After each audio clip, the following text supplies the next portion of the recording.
are going to tell you, if I'm going to run the football on first down, I've got to get at least 4 yards. They got 5 here. They've got to feel pretty good about that one.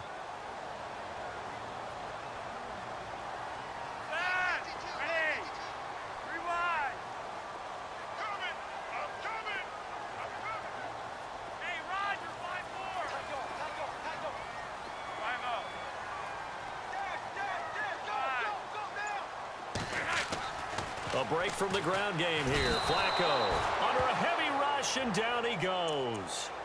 And now we're going to get a timeout here called by the defense. And with halftime on the horizon, they'll be out of timeouts from here forward.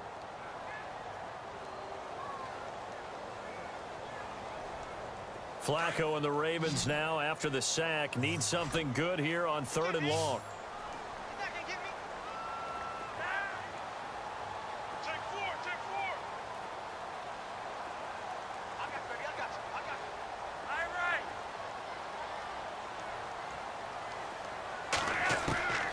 Operating out of the gun, Flacco. That's into the hands of Wallace over the middle. And he'll be taken down, but not before getting this inside the 30. A good pickup there of 22.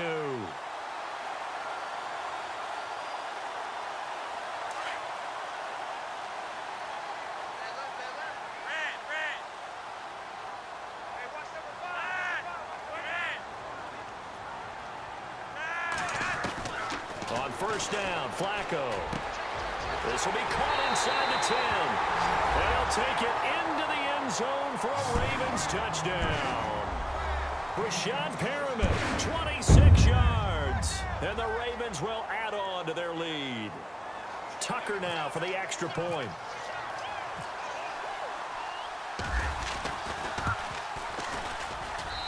And this one gives his guys a 12-point lead.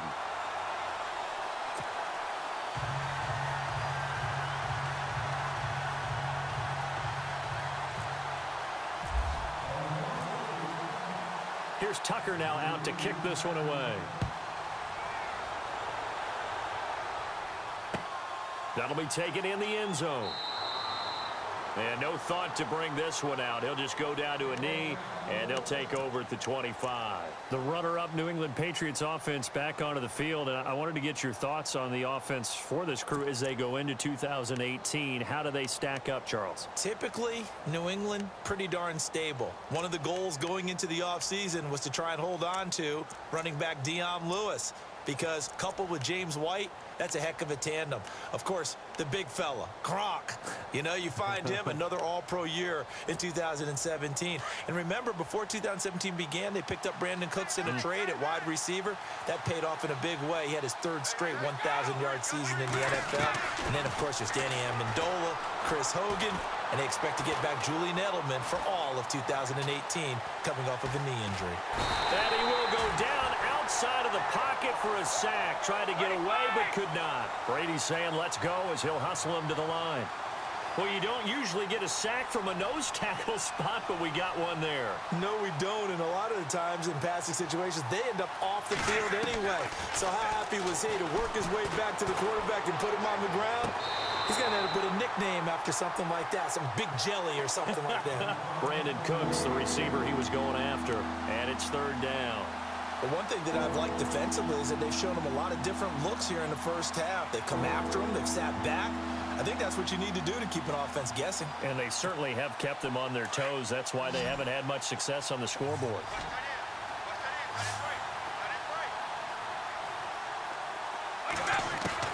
On 3rd and long, it's Brady. He's letting it fly for Cooks. He's got a man complete. 20, 10, and all the way in. Touchdown, New England. Brandon Cooks in the final seconds of the first half. And the Patriots are back within a score. Well, this could be a big turnaround. They get the touchdown here in the final moments of the second quarter. And remember, Charles, they're going to get the ball to start quarter number 3 as well. So what you're saying is if they take the ball down to start the second half and score again, it could change the entire complexion of this game, couldn't it? Absolutely. Gostkowski now out to kick it away. This fielded a few yards into the end zone. And in hindsight, probably should have stayed where he was, as he'll only get back to the 16-yard line. Before the offense changes hands here, let's look back at the Super Bowl February 5th. What a game. I know you were there calling it offensively, though. Impressive on both sides. It certainly was, and let's face it, if you're in Minnesota, it's cold outside, but you talk about the offenses, they heated up in a big way. And how about Nick Foles? The backup quarterback turned MVP, 373 yards, 3 touchdowns, and, of course, the big one receiving on the Philly special. Quite a story. And as you and I were talking about off air, it was just a fluid game. Not a lot of penalties, just really clean play. Exactly the type of game the NFL needed for the audiences at home watching the game and, of course, people in attendance. A really well-played game.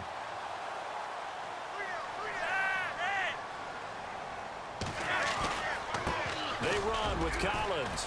And some space here. And able to get this one across the 45 before he's brought down. So 2 quarters down, 2 remain. Charles and I return after the break.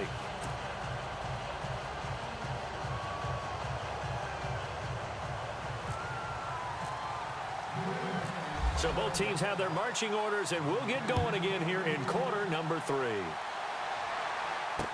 This is fielded a couple yards deep.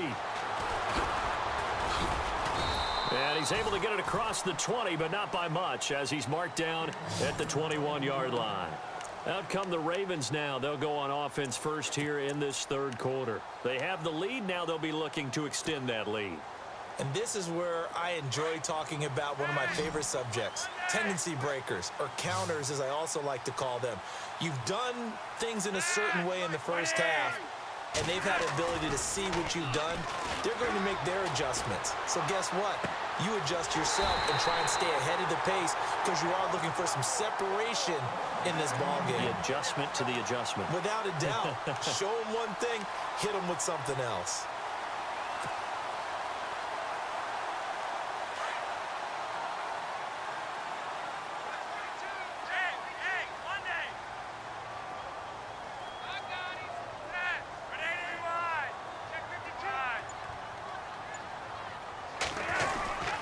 This is Collins on the handoff.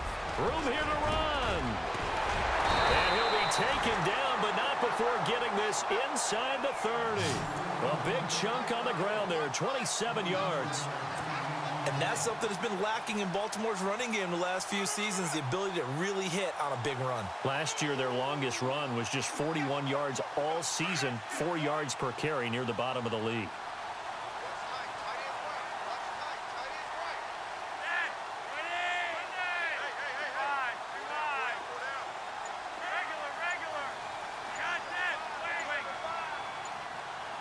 Time running out here on the play clock. On first, they go right back to Collins. A little second effort there on the strong run. And then drop just inside of the 20. 8 yards on the pickup, and now they'll have some options on second and short.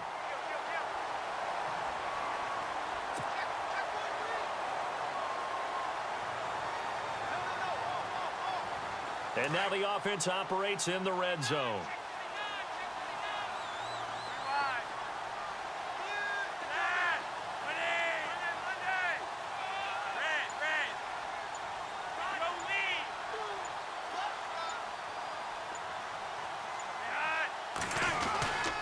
Here's Collins.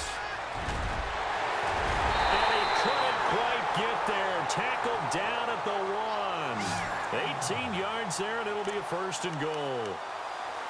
They're trying to show that they can run the ball and protect this lead. Give it to the backs, play a little bit of keep away, don't you think? And that's probably a good philosophy at this point, going to make that defense stand up and stop them.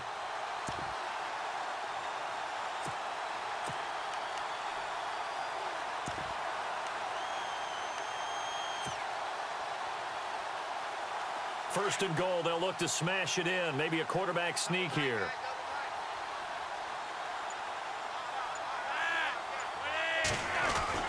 They'll try to pound it in with West.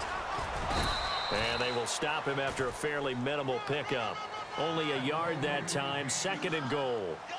Well, if the coaching staff's doing a good job upstairs, they'll file away what they just saw from the defense right there. They sold out to stop that running play.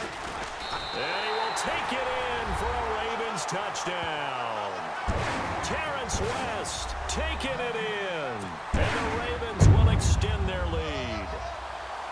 A good, sustained drive there in this third quarter, capping it off with a touchdown to give them a nice two-score advantage. It was actually a fun one to watch, wasn't it? I mean, for me, seeing the mix of what they did, how they moved the ball downfield, very sharp, too. Each and every play seemed to be executed with great dispatch. Here's Tucker now out to kick this one away. This is taken about 7 yards deep. And he'll wind up about 4 yards shy of where he would have been if he had taken a knee, as they'll start at the 21-yard line. So here are the Patriots now. They get ready for their first possession of half number 2. They're down in this game. A chance for the offense, though, to put something on the board, get some momentum here in half 2. Try and get things kick-started for them. And you know at the half, they discussed how they were going to get that done. This is where scripting comes into play a lot of the time. How many plays do you script coming out of the second? Most of the time in the first half, you're scripting 12 to 16. I think in the... And he fires one that's intercepted. Picked off by Tavon Young. And he will score. Touchdown, Baltimore. This D wanted to put it away before we even get to the fourth quarter, widening that margin a bit further. And while they won't just empty the bench just yet, if you're a backup, start loosening up. I think you'll get a chance to play before this one is over now with that type of a cushion.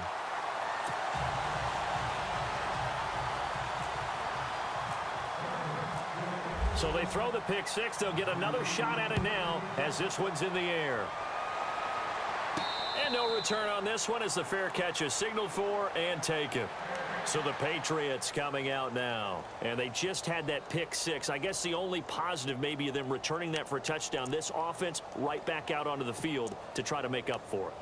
I like that because now it doesn't give them a chance to go to the bench and really settle, you know, to sit there and kind of seethe over the idea that they turned the ball over previously. Right back out there, it's almost like hopping right back on the bike after falling over. See if they can get the ball moving again. Yeah, we'll see if they can do it here.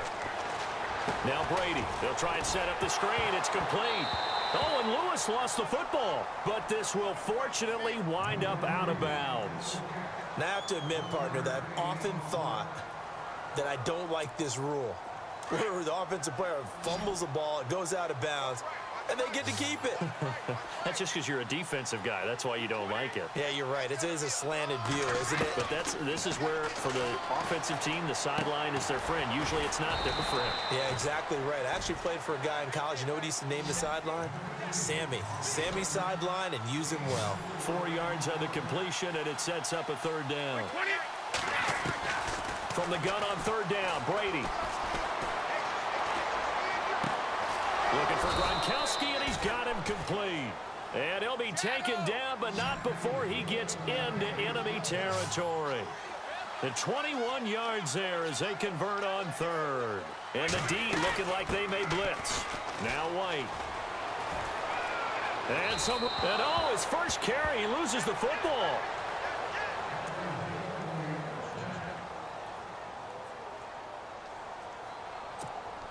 Offense comes to the line now, 1st and 10. Looks like the defense in press coverage here. Here's Brady. And he will be hit with a lot of force and spun down. Another big gainer that time. This one goes for 19 yards. Well, this is how you shake the thoughts of that interception on the last drive. You come out and start this one 4 for 4. And watching him throw it around with that type of confidence reminds me of a guy I played with way back when who told me, I don't care if I throw 10 interceptions in a row. I'm going to stay confident, keep flinging it. I just figured there's something wrong with the football. And it pops free. The collision there jarred the ball loose and brings up 2nd down.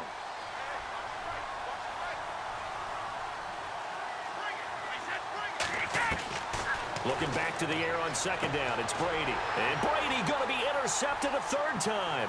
Picked off by the longtime Charger, Eric Weddle. He's at the 30, the 20, 10.